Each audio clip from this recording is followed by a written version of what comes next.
Welcome to enVisioning Success, the weekly podcast that's your prescription for business clarity. In today's episode, we dive into the critical topic of choosing the right marketing company for your business. Laura Benedetto, joined by co-host Julia Becker Collins, emphasized the importance of proper vetting and asking the right questions up front. From understanding client needs to assessing a company's specialization and expertise, we'll share key questions to ask potential marketing agencies. Tune in for valuable insights on envisioning success.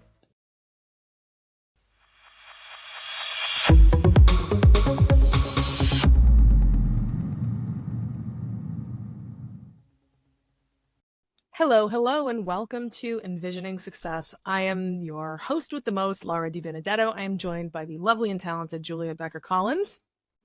Today, we're going to help you choose a marketing company that is going to do a great job for you. We'd like to think it's going to be us, but the reality is we're not a great fit for everybody, but we are a great fit for some. So choosing a marketing company is really important. You have to make sure that you get it right. You have to make sure that you properly vet people and that you know what questions to ask. This episode is going to help you to make a good decision. In future episodes, we're going to talk about some criteria and reasons why you really don't want to get into hiring internally in all circumstances. But this episode is going to really help you to outsource your marketing. So, loving reminder, the show is sponsored by Vision. We are a top-tier marketing agency. We are celebrating our 25th anniversary. Ta-da! We're very excited about that. And we help people to do incredible stuff. We work with entrepreneurs and businesses of all different sizes, generally from $5 to $50 million, and we can help you get where you want to go without all the burnout. So, Julia, let's dive into this. Honestly, I've been really excited to get into this with you because we see people asking us questions, but also just chattering in general. How do you know that you're going to hire a good marketing company? How do you know you're not going to get screwed? Yeah, I actually had a conversation today with a business owner, service-based business, been in business for a number of years, currently working with, I'm going to say air quotes around marketing agency, which will become evident as to why I'm saying that in a minute. They are in the middle of a 6-month contract and they were really desperately unhappy. And I said, I asked a number of questions about why they were so unhappy, how they signed on. And unfortunately, they really felt like they were rushed through the sales process. They didn't understand what they were signing on to. They are getting what they're paying for, but they don't feel like it's worth the money. It's just not a good fit. And, as Laura and I talk about often, unfortunately or fortunately, a number of our clients come from those kinds of relationships where they've previously invested in marketing and it wasn't a good fit. They didn't ask the right questions up front. Marketing is something that's super challenging to buy for a lot of people. And so I'm really excited that we're talking about how to choose the right agency for you, sort of like matchmaking. It has to work on both sides, for both the client and the agency. And, there's definitely specific questions that you, the business owner, entrepreneur, or business professional, should be asking the potential marketing agency, such as what is that company's specialization? What do they specifically have areas of expertise in? Does that align with your marketing needs? What do they do well? What do they not do well? And I swear, if they say they do everything incredibly well or they can do everything for you, please run in the other direction. This is a classic marketing area that I always say you have to, if you're everything to everyone, you are nothing to no one. And I absolutely did not come up with that. That is something that dates way, way, way back. And it's true in marketing. So when we're marketing services or products, but it's also true in when you're figuring out that matchmaking to work with a professional and make sure that they serve you really well. Sort of like when you're hiring, which we've talked about in previous episodes. One of the questions that often gets asked in interviews is, what are your strengths and what are your weaknesses? And I swear, if a candidate says to me, weakness that's actually a strength one more time, I'm going to run in the other direction because nobody's perfect and no agency can do everything. And I really hope they specialize in things just like There are agencies that specialize in solo entrepreneurs or startups or giant tech or working with Fortune 500 companies. And that's different than what we do. And that's okay. You shouldn't be trying to do everything for everyone. So the agency should be able to give you a very concrete answer about what they're really good at and what they do not do at all. Yes.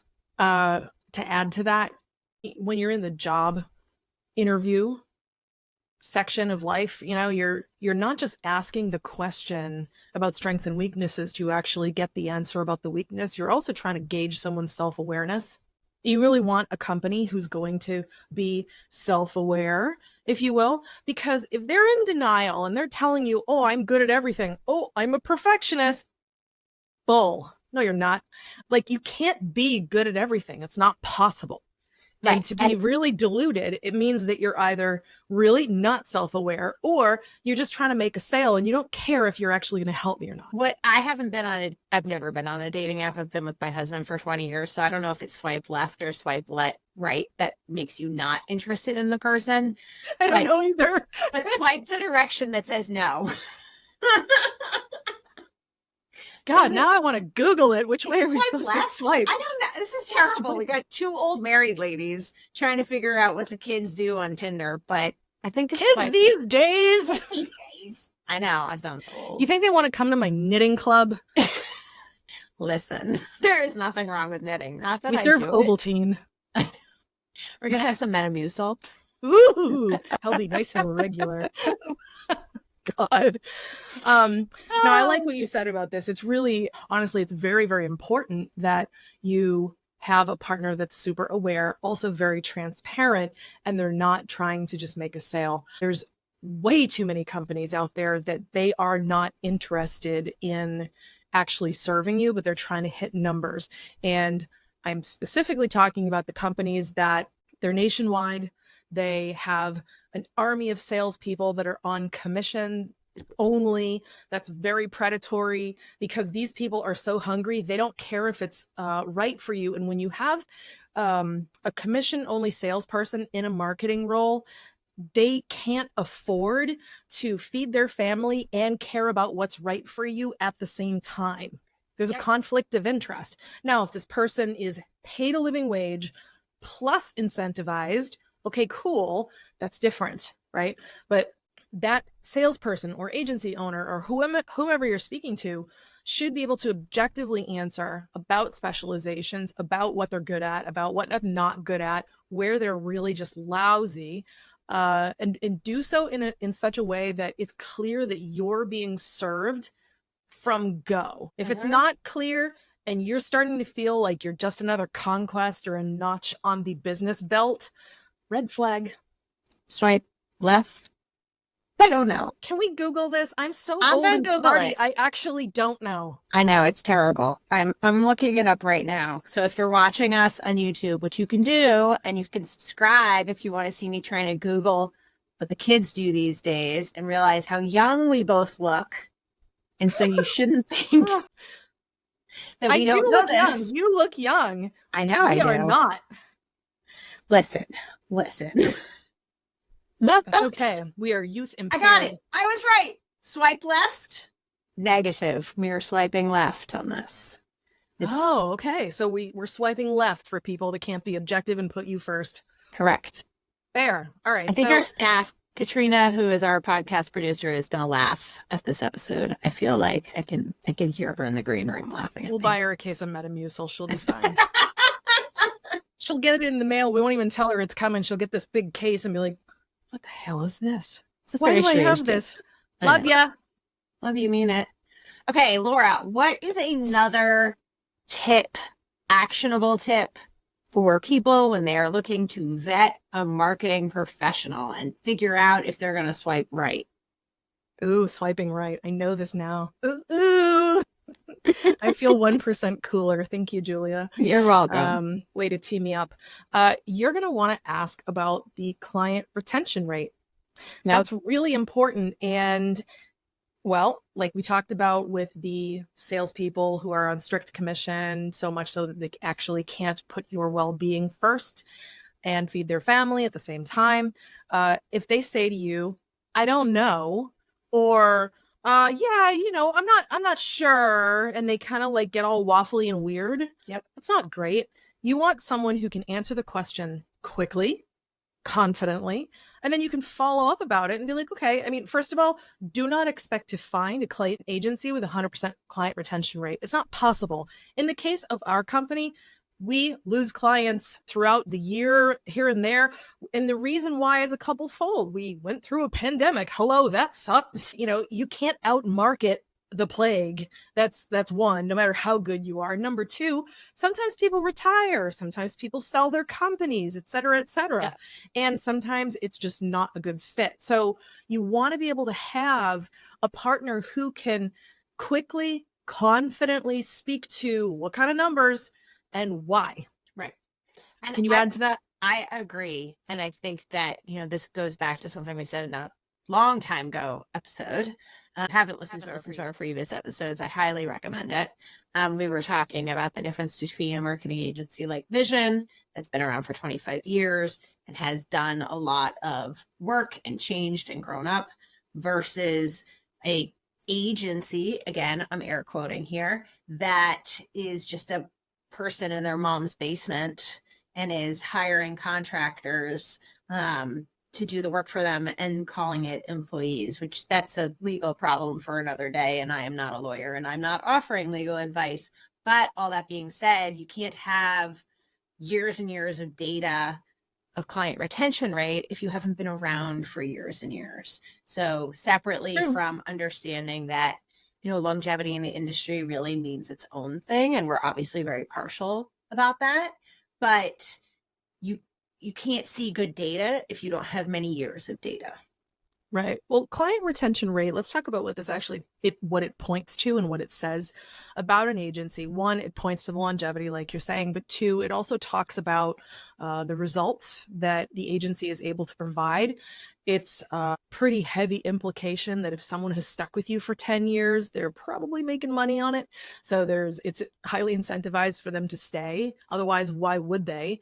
No one wants to spend 10 years on an agency that isn't actually performing and paying for themselves and then some, right? Why would they do that? So the next one is obviously going to be the quality of the relationship.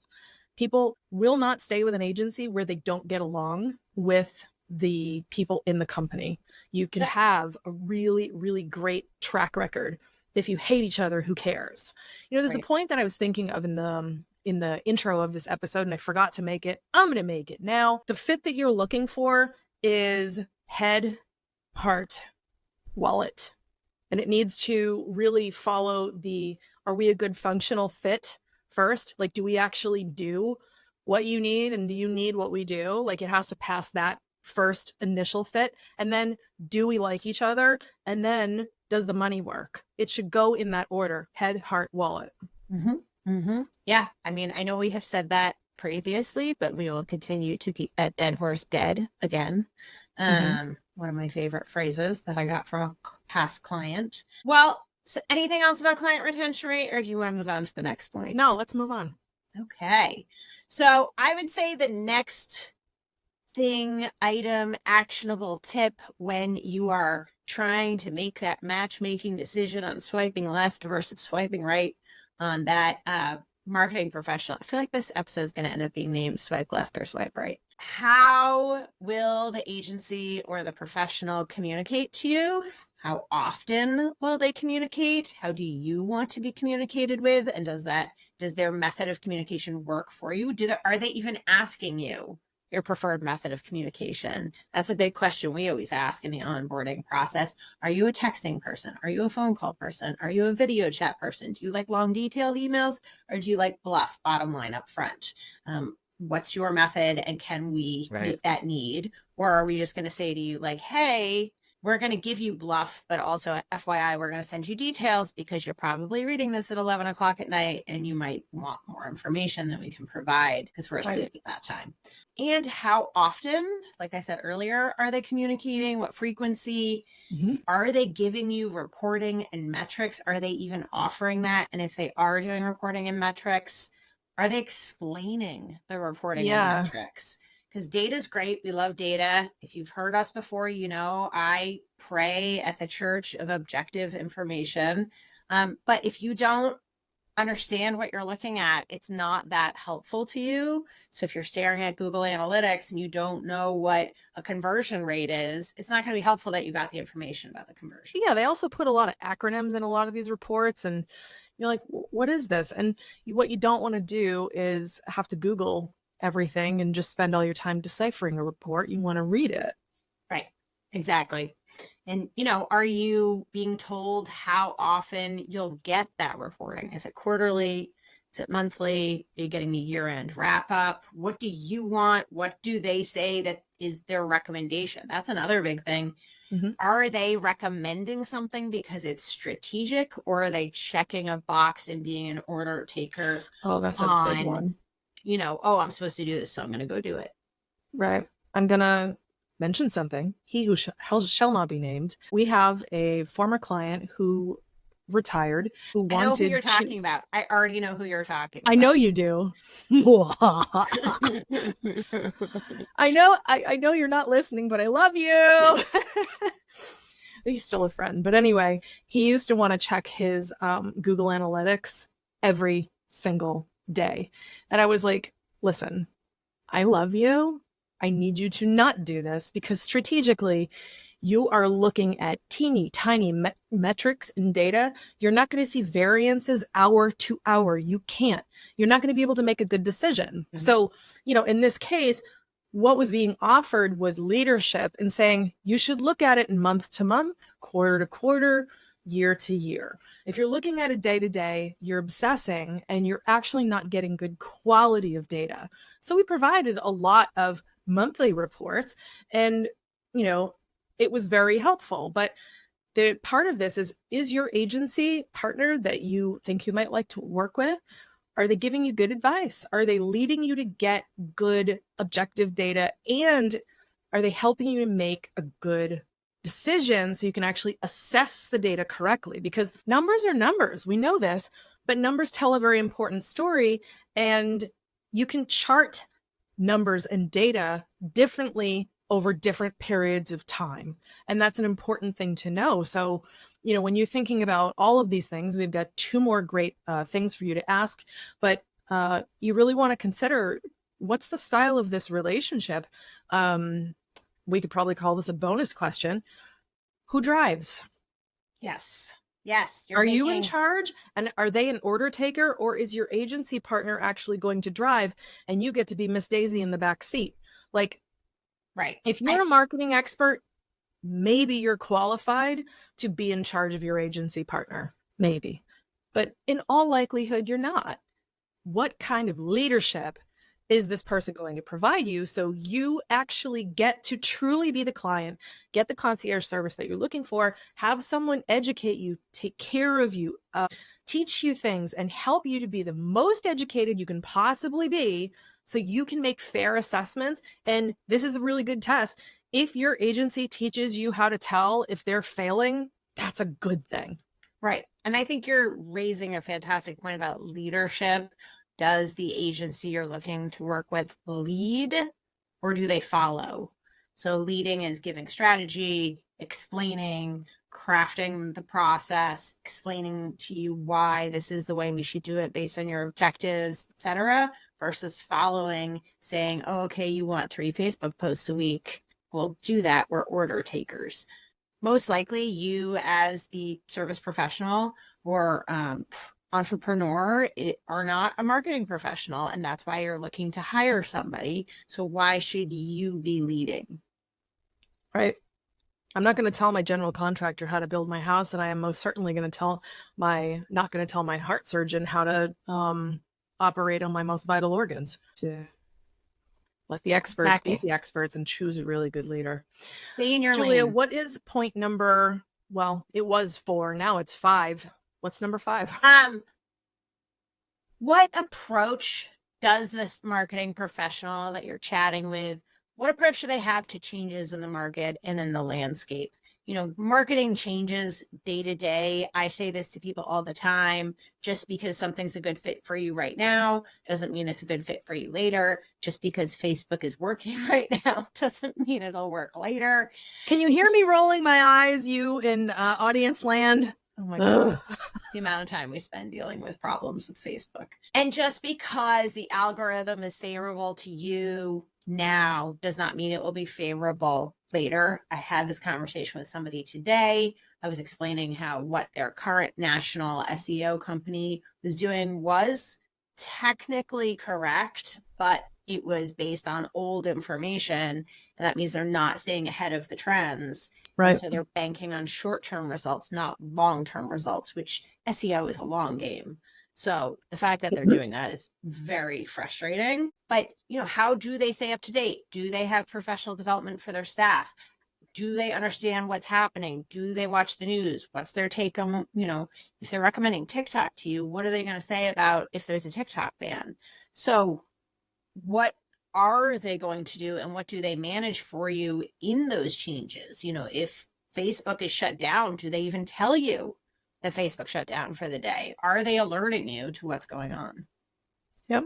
Also, do you want to be alerted, or do you want to just empower them with your full trust to just handle it?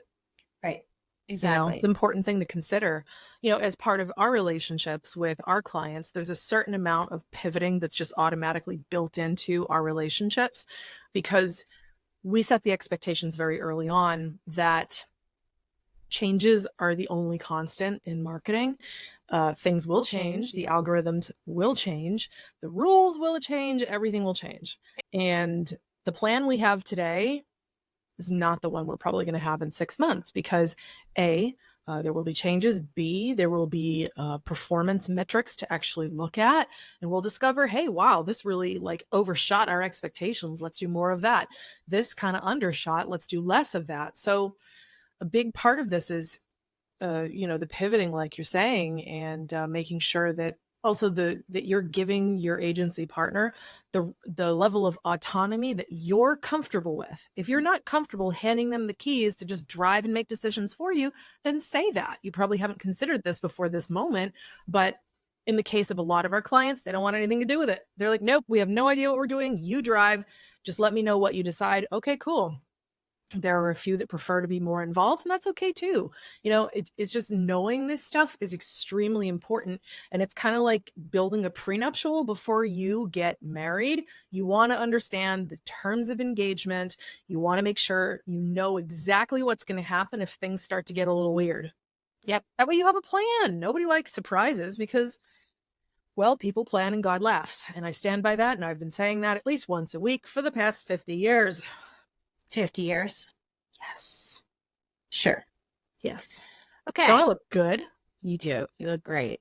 So, Laura, what is our last tip for vetting marketing services? It's kind of in line with the last one, but a little bit more specific, how they handle failure. You got to know how they handle failure. And if you, just remember that salesperson that I painted the picture of for you. If they get a little squirrely or squidgy in their seat and they're a little run, people who are successful are comfortable with failure. Period. Right. People who are comfortable with success are comfortable with failure. You will not find someone who's very successful shying away from failure, how they handle it, what they do about it, etc. In fact, they like to handle it and face it head on. People who are not very good in a crisis will get really weird and they'll get uncomfortable. And you want to make sure that you know that. You want to inquire about a time when things didn't necessarily go according to plan, or how did you handle the pandemic? That was an interesting one that seems to be a fairly universal example and low-hanging fruit. How did they handle it? What did they do when the proverbial shit hit the fan? What happened when their program stopped working? What happened when, some of their expected results didn't actually show up? How did they handle it? It's less that they handled it. It's more how they handled it. Were they cool? Were they calm? Were they collected? Were they pretty just chill about it and business as normal? And they were able to just slide and roll with the punches?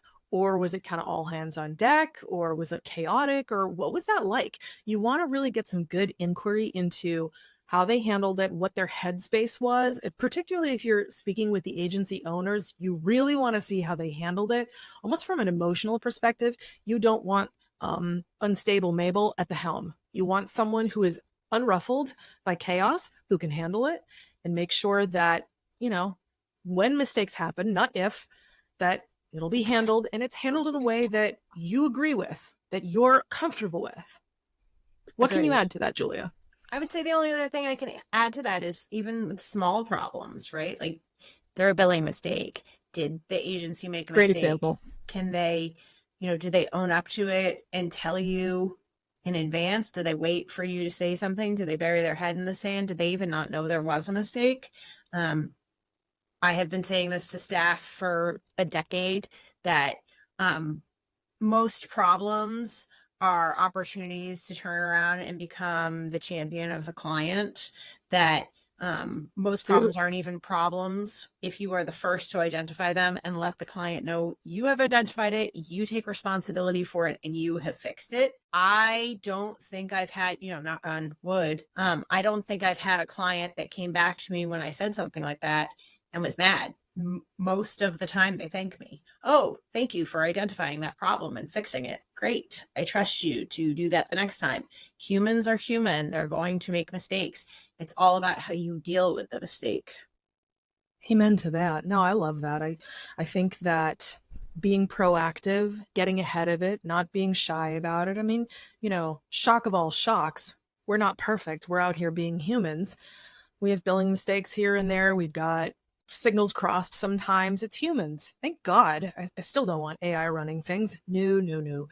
And when you get ahead of it, when you bring it to the client's attention, and most importantly, you offer a solution while you present, this is what happened and here's what I've done about it, or present options, that's better than, oh no, we have a problem, and you go full Chicken Little on the client. So that's how we handle things. That's actually what I would strongly suggest you look for in your partner. Whoever you choose, you really do want someone who's going to be pretty stoic about stuff, bring things to your attention, and bring you a solution before you even have to expend one molecule of thought on it. Right. A problem does not need to be your problem. Yep. Yeah, I love this whole subject. This is great. We're going to get into something cool and take this a little further next week. We're going to talk about identifying the perfect match and aligning services with the business needs. This is very much the what that I was referring to, the head, heart, and wallet. This is the head. So we're going to be talking about that in the next episode. For now, just a loving reminder, show is sponsored by Vision. When you're looking for a marketing partner, please let us know. We would love to help you. And subscribe, check us out on YouTube, tell all your friends because we're cool like that. And we'll see you next week. Thanks. Bye.